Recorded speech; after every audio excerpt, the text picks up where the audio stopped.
రా, the sun God, సూర్యదేవుడు. Egyptian ప్రకారం సృష్టికర్త మరియు దేవుళ్ళందరికీ రాజు. ఈ రా గాడ్ ఫాల్కన్ ఫేస్తో, తల మీద సన్ డిస్క్తో, చేతిలో దండం పెట్టుకుని పడవలో ప్రయాణం చేస్తూ ఉంటాడు. ఈ రా గాడ్ ఫామ్ అనేది సన్ యొక్క పీక్స్ ఫామ్గా పరిగణిస్తారు. అంటే మిట్ట మధ్యాహ్నం సూర్యుడు అల్టిమేట్ పవర్స్తో ఉంటాడు కదా, ఆ ఫామ్నే రాగా పిలుస్తారు.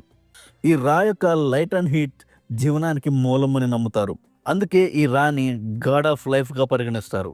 ఈ రా గాడ్ పగలు ఆకాశంలో, రాత్రి పాతాళంలో బార్క్ అనే పడవలో ప్రయాణిస్తూ ఉంటాడు.